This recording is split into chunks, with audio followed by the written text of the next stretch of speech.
minutes.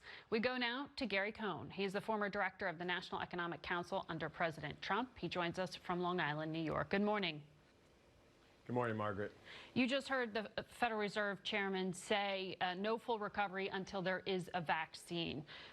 Is the logical extension of that there will be widespread unemployment well into next year?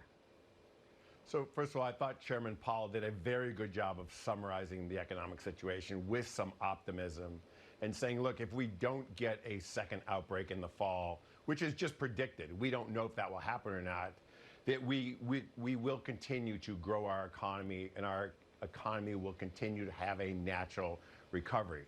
So, and he was quite optimistic, and I am quite optimistic. The U.S. economy is quite resilient. And I have to remind people that we ended up in this economic situation by necessity. We made a conscientious decision to shut down our economy and have everyone stay home to flatten the curve, which was the right decision. But we created this economic situation. We can unwind this much more quickly than some of the comparisons that we're making in time, where there were situations where our unemployment data happened over a long period of time because of declining employment, declining sales. But the counter to that is there are people in immediate and severe pain now. I mean, the Fed revealed this week that 40% of people making under $40,000 a year lost their jobs in just 1 month in March. I mean, we're hearing about food insecurity. The Fed chair pointed to Congress, and you just heard the Speaker of the House say time is of the essence. Do you agree with her that more emergency aid needs to happen now, or can you wait, as Republicans want to do? So I think I agree with 50% of what the Speaker was saying. So part of the HEROES Act was to get money, or is to get money, to the states, to the state and local government. And I do think that is very important. The state and local governments have been hard hit. The last thing we want to see is state and local governments in our time of need having to lay off firemen, policemen, teachers, first responders, frontline people that we're relying upon for our everyday life. That would be the complete wrong outcome here. So the federal government does have to step in and help out states. Just like they've helped small businesses and big businesses, they should help the states. That doesn't mean they should return the states to perfect financial condition. On the other half of the bill, and you didn't ask me about that, there are some things in there that are much more aimed at a recovery than the current position we're in. In addition to that, if we really want to get the people back to work that Chairman Powell was talking about, we need to reopen the economy. Those people earning less than $40,000 a year are very important, and we rely on them. But think about the healthcare system. The healthcare system is 20% of our GDP. If we get our healthcare system back up and running, a lot of people in the lower wage bracket end up working in the healthcare system. We need that to happen. If we get people going back to work, think of what it means to go back to work. You get in your car, you drive, you go to the gas station. It's not neither or, it's a how, right? And part of what Congress would be doing is figuring that out policy-wise. The administration is floating the idea of a payroll tax cut, slashing the corporate tax rate, suspending capital gains on assets bought between now and the end of the year. How does any of that help the people who are in pain now? Well, look, Margaret, we have to decide where we are. Are we responding to the crisis? Or are we trying to stimulate a recovery? And look, this is a very difficult situation because the federal government sits on top, and then each state is going to decide what we're doing. If we're trying to respond to the crisis, we're right, and this is where I agree with the Speaker. We have to get the states money to help them respond to the crisis. If we're trying to stimulate economic growth, which would be the second half of the equation, we would use a different set of tools to stimulate economic growth. And we have a huge toolbox of tools we can use to stimulate economic growth.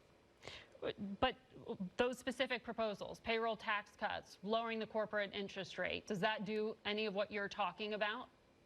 Well, look, payroll tax cuts puts money in the pockets of people who are working. Right. Right now, we're talking about the unemployed people. Exactly. Payroll tax cut doesn't help an unemployed person, so I'm not in favor of a payroll tax cut. So what are you saying? I'm in favor of getting more people back direct to work. Okay, but are you also saying more direct aid to people? Because one of the questions around extending unemployment benefits as they are now is this unintended consequence of people actually sometimes making more on unemployment than if they take the option to go back to the employer that maybe furloughed them. So what's the solution there?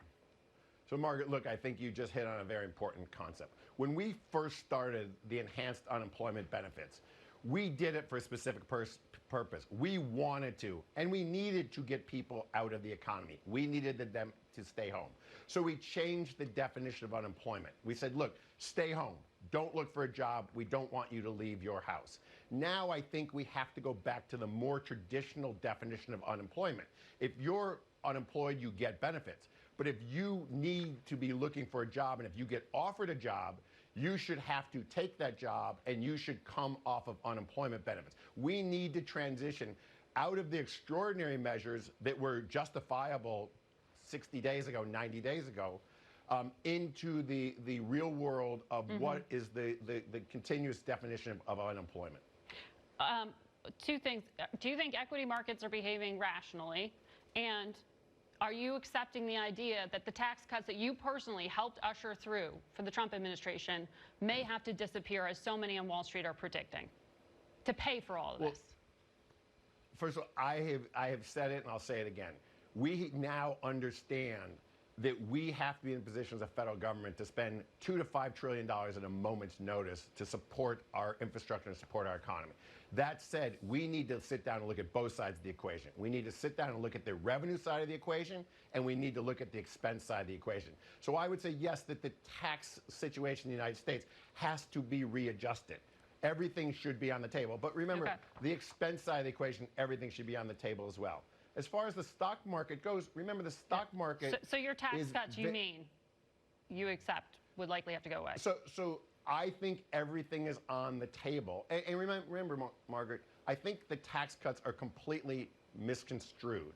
We gave big tax breaks to lower income earners, and we taxed higher income earners. And in fact, in the HEROES bill, you'll see they're trying to roll back the SALT deduction. The SALT deduction was a way that we taxed most of the higher earners.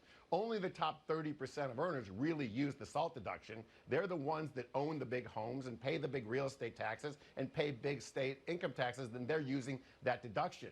Rolling that deduction back does not make sense right now when the federal government needs money in this environment. On the stock market, look, the stock market is very forward-looking, and I think the stock market, like Chairman Powell, is fairly optimistic of where we're going to get to, and there is a path forward. And I will remind people, it's made up of the largest companies in America, and a lot of those companies have actually become more essential to our daily lives today, not less essential. If there were an index of small local businesses, I think that index would be trading at depressed values.